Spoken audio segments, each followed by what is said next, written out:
जय मसीह की दोस्तों, आप सभी को स्वागत करता हूं। आज प्रभु यीशु मसीह का नाम में इस वीडियो में जो कंसेप्ट आज मैं बताने वाला हूं, सिखाने वाला हूं, आपको समझना है, आपको जानना है और दूसरे को बताना है। सही कॉन्टेक्स्ट का साथ बाइबल की संदर्भ में, कॉन्टेक्स्ट में हर एक प्रचार को मैं रखता हूं और आज भी इस प्रचार को रखने जा रहा हूं। तो आप सब ध्यान से सुने कि जो क्वेश्चन है, जो सवाल है, क्या प्रभु भोज कब लेना चाहिए और क्या बिना बपतिस्मा के प्रभु भोज ले सकता है या बपतिस्मा का पहले प्रभु भोज ले सकता है, इसको समझे दोस्तों, क्योंकि इसको समझना बहुत जरूरी है। पहला करंथियों 11:23 के अनुसार वहां पे लिखा है, जब तुम इकट्ठा होते हो, जब तुम इकट्ठा होते हो, ऐसा लिखा है। सोचिए, एक पास्टर, एक सेवक सेवा कर रहा होगा, जिसकी 10 मिनिस्ट्री होगा, 50 मिनिस्ट्री होगा, सेवकाई कर रहा है। नाम नहीं लेना किसी का, लेकिन काम लेना है। और परमेश्वर आपको नाम नहीं देखता, परमेश्वर काम देखता है, काम देखता है परमेश्वर। और एक सेवक अगर 10 दिन में 10 बार 10 जगह में मीटिंग करती है, कन्वेंशन करती है, प्रभु भोज देता है या लेता है, तो इसका मतलब क्या हुआ? वो पास्टर ने भी 10 बार दिन में प्रभु भोज लिया, 10 बार प्रभु भोज लिया। तो क्योंकि वचन क्या कहते हैं कि तुम जब भी मिलो एक किया करो, जब भी मिलो एक किया करो, जब तुम मिलो ये करो। प्रेरितों का किताब 2:40 के आगे लिखा है, जब वो इकट्ठा होते थे, रोटी तोड़ते थे, तो वो आज का टाइम में वो पॉसिबल नहीं है। तो हफ्ता में एक बार मिलते हैं, और मिलते हैं कौन सी बार? रविवार को। और प्रभु की देह को खाना गलत नहीं है। इसका मतलब यानी कि रोटी और दाखरस के रूप में खाना गलत नहीं है। अगर दिन में 4 बार भी खाते हैं, गलत नहीं है, क्योंकि उसका महत्व खत्म हो रही है, प्रभु भोज का महत्व खत्म हो रही है। तो कुछ सेवक कहते हैं कि महीने में एक बार रखते हैं, वो जो फास्ट संडे है। तो ऐसा व्यक्ति रखते हैं, इसीलिए रख सकते हो। लेकिन ऐसा व्यक्ति, तो इसका मतलब दिन में कोई 50 बार भी खा ले, ऐसा व्यक्ति तो गलत नहीं है। हफ्ता में एक बार भी खाओ, कोई गलत नहीं है।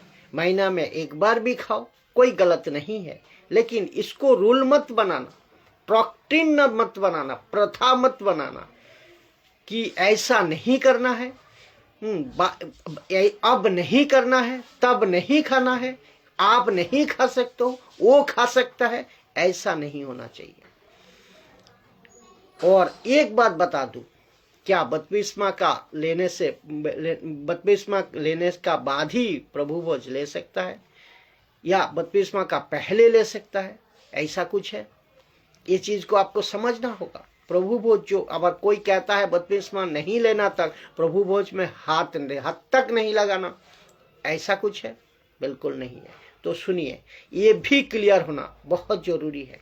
बपतिस्मा आता है बाद में, पहले क्या आता है? उद्धार आता है पहले। और ये जरूरी नहीं कि तब भी, जब भी उद्धार हुआ तभी आपका उस दिन बपतिस्मा हो जाए, ये जरूरी नहीं। बपतिस्मा हो जाए तो ये जरूरी नहीं, तो बपतिस्मा हो जाएगा। हो सकता है 1 महीना बाद, हो सकता है 2 महीना बाद, किसी कारण ने रुक जाता है, किसी कारण से रुक जाता है, बाद में हो जाता है। तो ऐसा टाइम पे जिनको ये सिखाया गया कि जा रहा है कि जब तक बपतिस्मा ना हो तब तक तुम प्रभु भोज नहीं ले सकते हो। तो मेरा प्रश्न ये है कि ऐसों को जो करते हैं और जो सिखाते हैं, क्या जिस दिन आपका उद्धार हो जाता है क्या हम प्रभु के बेटा बेटी बन जाता है? बिल्कुल बन जाता है जी, बिल्कुल बन जाते हैं। उसी पल हम प्रभु का बेटा बेटी बन जाते हैं। क्या हमारा शरीर उसका मंदिर बन जाता है? जी हाँ, हमारा शरीर उसी पल परमेश्वर का मंदिर बन जाता है। हमारा शरीर परमेश्वर का मंदिर बन जाता है। और भी मैं पूछता हूं, क्या पवित्र आत्मा की छाप लग जाती है? उसी पल, जी हाँ, पवित्र आत्मा हमारे अंदर आ जाती है, उसी पल आ जाती है। तो क्या हमारा रिश्ता प्रभु से जुड़ जाता है? बिल्कुल जुड़ जाता है, उसी पल जुड़ जाता है हमारा रिश्ता प्रभु से, और प्रभु के साथ जुड़ जाता है। हाँ, ये बात अलग है कि हमको उतना उस टाइम नॉलेज नहीं रहता, एक विश्वासी को नॉलेज नहीं रहता या नहीं आता, ये बात सही है, ये बात आप कह सकते हो। लेकिन लाइसेंस तो मिल जाता है ना, और लूसीफर को तो पता चल जाता है, समझ आ जाता है ना कि ये तो संसार का नहीं, ये तो प्रभु का हो गया है। तो ऐसे व्यक्ति को बपतिस्मा के वजह से हम यीशु से दूर कैसे कर सकते? ये क्या, कहां लिखा है ये? मैं आपको बोलता हूं कि आपको बोल बोलकर बहुत विद्वानों को समझा थक चुका हूं, बड़े बड़े विद्वानों को।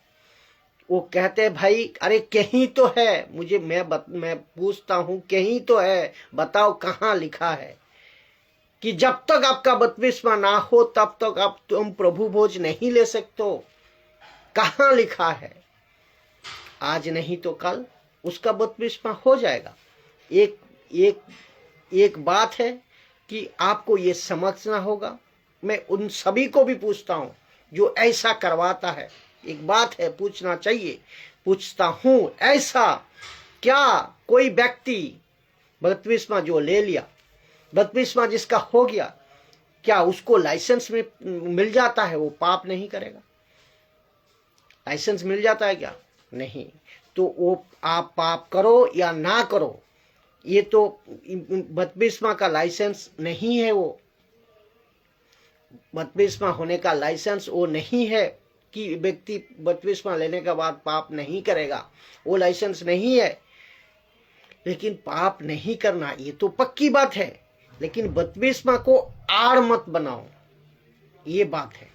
जिसका बपतिस्मा नहीं होता है, कोई कारण हादसा हो जाता है या और कोई हादसा में मर जाते हैं, क्या बिना बपतिस्मा के वो नरक जाएगा? नहीं जाएगा ना।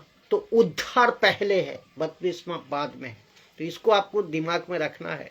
तो बपतिस्मा आपको होना चाहिए, ये पक्की बात है, होना चाहिए।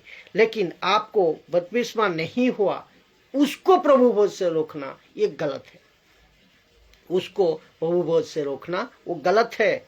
तो और बपतिस्मा ये आपको बताऊं कि उनको भी पूछना चाहता हूं, क्या बपतिस्मा लाइसेंस नहीं है मसीह बनने का? ये बात को आप ध्यान में रखें, बपतिस्मा लाइसेंस नहीं है मसीह बनने का, लेकिन उद्धार है लाइसेंस मसीह बनने का। तो ये आपको समझना होगा। ये छोटे कॉन्सेप्ट का द्वारा अब मैं समझता हूं कि आप बातें को समझे होंगे। जो आत्मिक बातें खरी शिक्षा का द्वारा आपको मिल रही है, उसको लीजिए, हजम कीजिए और मजबूती का साथ दूसरे को भी बताए। खुद प्रभु में मजबूत होइए, दूसरे को भी मजबूत कराइए। जय मसीह।